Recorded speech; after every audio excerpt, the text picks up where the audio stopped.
Hi, we are back, and I'm here with Dr. Raja Mehdi, Pahrumph's own and only medical oncologist. And the hospital, Desert View Hospital, Megan, as a matter of fact, has stepped up, and they are going to begin a cancer support group, and Dr. Mehdi is going to come there and answer questions face to face. As long as it's on a Tuesday. All right.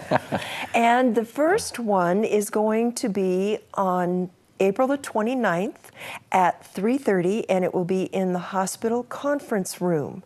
And you're welcome to come and get some questions answered.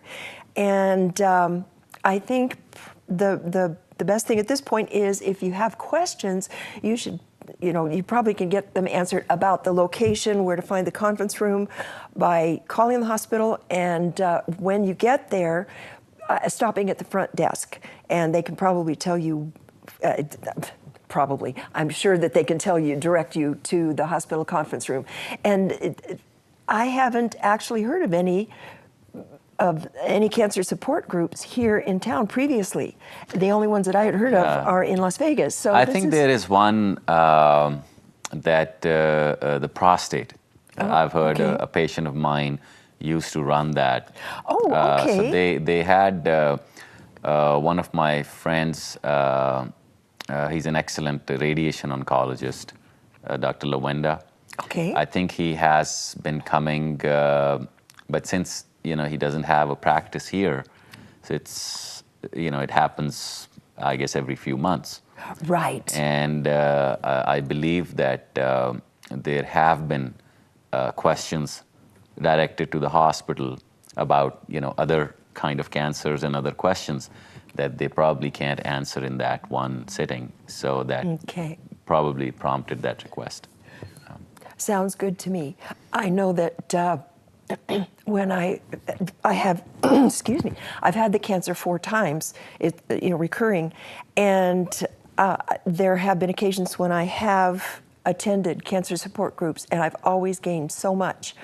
Just in addition to being together with other people when the chemotherapy is administered, that is kind of a bonding experience, and also the cancer support groups. And you know what I found that happens in these support groups? That cancer patients have an interesting sense of humor, almost, and especially if they come to the support group. I have probably laughed harder in these support groups talking to other cancer patients, and I have been more touched by sharing experiences than probably any other time in my life. It's a lot of learning for me personally as well. I am part of a breast cancer support group in Las Vegas, and women who have had breast cancer and then they have reconstruction and those issues. There's a lot that you don't get to share during your, the doctor visit appointments. You're talking more about specific things. Right. Here, both the providers and the patients get to kind of have, they can talk freely. Conversation. Right. So you get to learn a lot. Exactly. Because and that helps me. Helps me help other patients. There you go. Better. There you go. So, because sometimes there's value on both sides. To gossip. Absolutely. Because that's kind of what it feels like when you're in a support group. It's you're sharing very intimate details sometimes, and it kind of feels like a coffee klatch, and it's a good thing. I have always supported and encouraged people to do that. So now we have a question. It's from Amber P, and she says that I've heard radiation therapy can cause cancer. Is that true? The radiation that used to be given several years ago, and traditionally for lymphomas, they used to get like a block radiation. Yes, if you could imagine this whole paper or moving up, so it would be like a big square that they would draw. And say 10, 12, 15 years down the line, you would have an increased risk of cancers. This was mostly true for younger patients, many in their early teens, and then they would have specific programs to screen them for, say, breast cancer or thyroid cancer.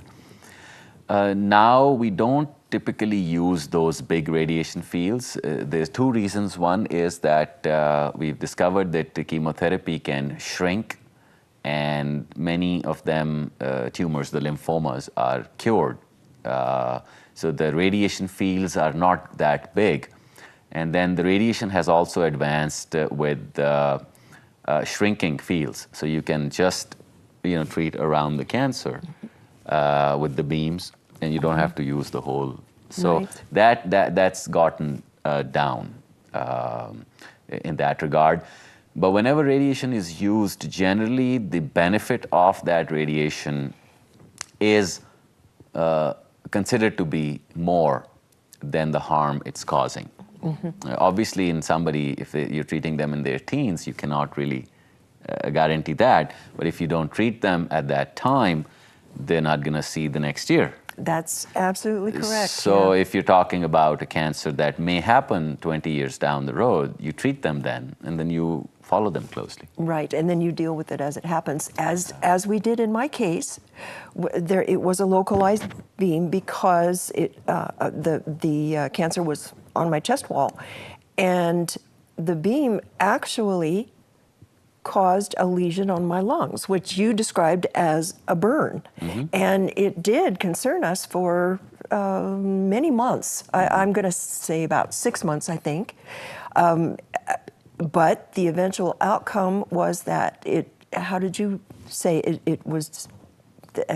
Well, it went away. It went away. It got better. Cancers don't get better without treatment. Yeah. So I was more concerned about your breast cancer spreading to the lungs rather than the radiation causing cancer. Yeah. That's called radiation pneumonitis. It's essentially irritation of the lungs because the radiation beam hits and it went away without causing any permanent damage. Right. And so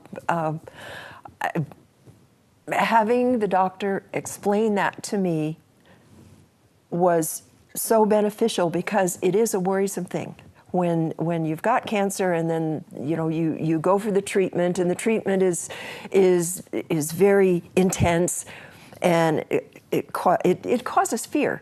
But it did bother us for a while. It did. But hey, we got over it, we got through it, and I'm here to talk about it. So there you go. We're gonna take a break right now, and we'll be back to answer more.